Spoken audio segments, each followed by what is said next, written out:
Okay, Schaefer, come on up. Let's go. Okay, this is Schaefer Cox. I'm going to let him introduce himself, okay? He does a better job of that. Here you go.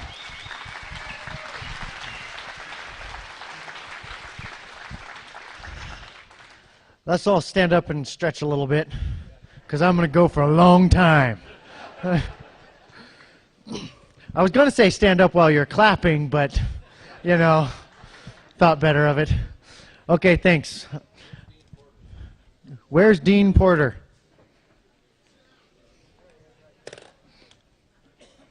Oh, no.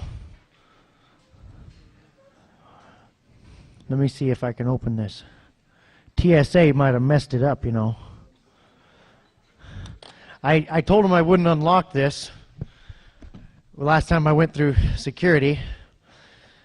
And they said, why not? And I thought, oh, shoot. My Constitution's in there. so I had to open it up to show them why not.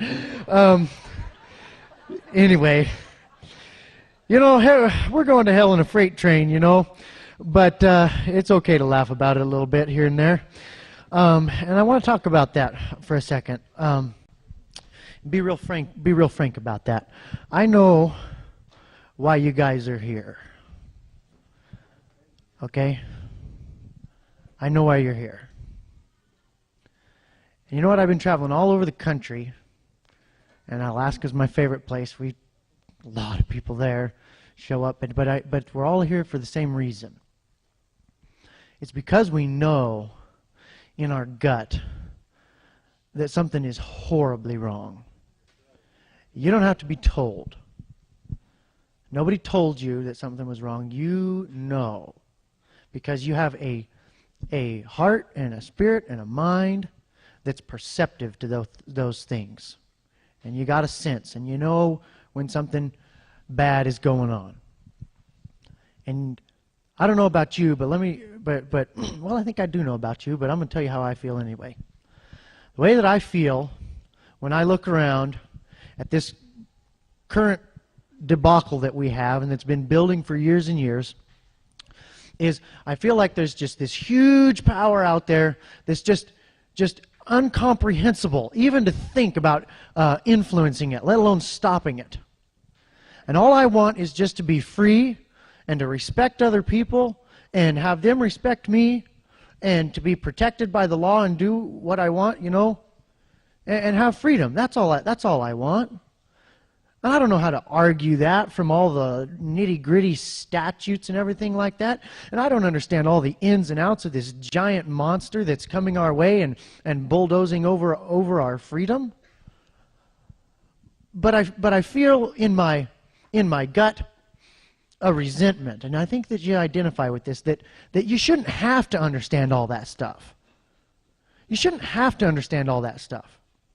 And that our rights are rights, and we shouldn't have to buy our rights with hassle.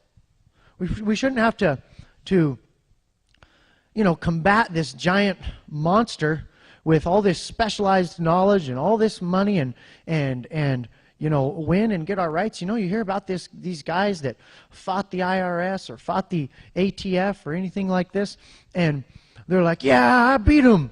It took me 30 years and $17,000.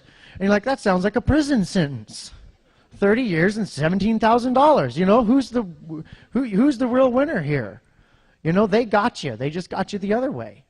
You know, you might have won, but you were dead right. That just makes me sick, and it makes a lot of people sick. And we know that our nation, you know, we feel that it's getting wobbly, and it's worrying us.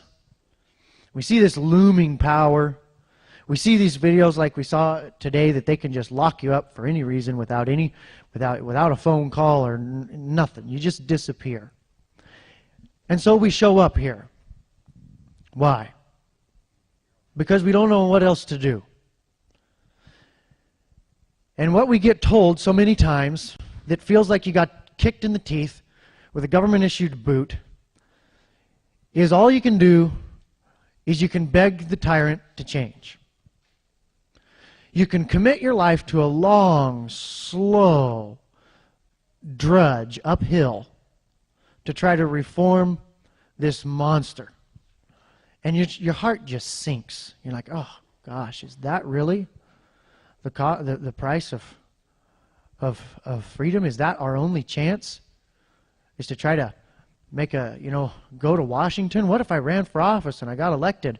And I could go there to Washington where I can't have a gun and try to be a good influence on tyranny. And people think, oh, it just makes your heart sink.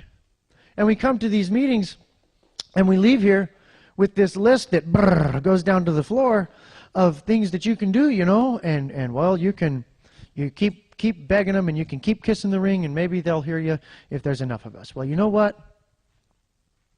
That doesn't really resonate with my spirit. And I can't really come out and say there's anything wrong with that stuff. But I tell you what, it doesn't make me jump out of my chair either. And I want to tell you, I'm really excited to tell you some pretty unconventional but pretty cool stuff that we've been pioneering in Alaska.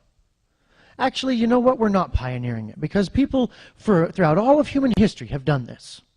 But we're pioneering it in human memory. There's nobody alive who really remembers this, at least not in this country.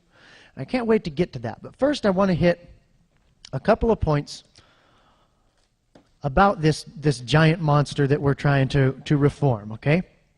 I want to explain how it works and how they got us. So I'm young, I got good eyes, I can read my notes down there.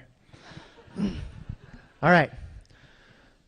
The first thing that we're up against that we've got to understand our enemy. And you got to, be honest about who your enemy is. And that is anyone who would take away from us the freedoms that God gave us.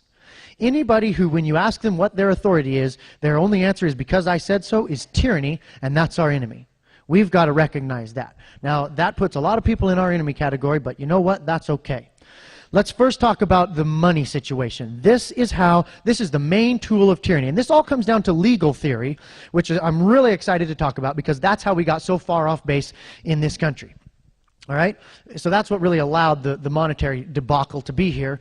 But we got to understand the monetary debacle because it's the main tool. It really is the teeth of the beast. Here's how it works. All right? The Federal Reserve, which is not federal or reserve, it's just like a cooperative of private banks that are named after their best customer. Okay? They are allowed to print up money out of thin air, just print up trillions of dollars out of thin air and loan that to the government, to the federal government, with interest. That's a pretty good gig for them. They print up dollars, thin air, loan it to them at interest. We pay the interest. That's what our income tax is for, which was passed at the same time, 1913. On Christmas Eve, there's question even whether there was a proper quorum. It was really shifty, and they kind of duped Woodrow Wilson into it because he was dupable, and they got it passed. Now, here's why that's so bad. You might say, well, what's wrong with them printing up money out of nowhere? Well, here's how it works, okay? Dollars respond to the law of supply and demand, just like everything else does.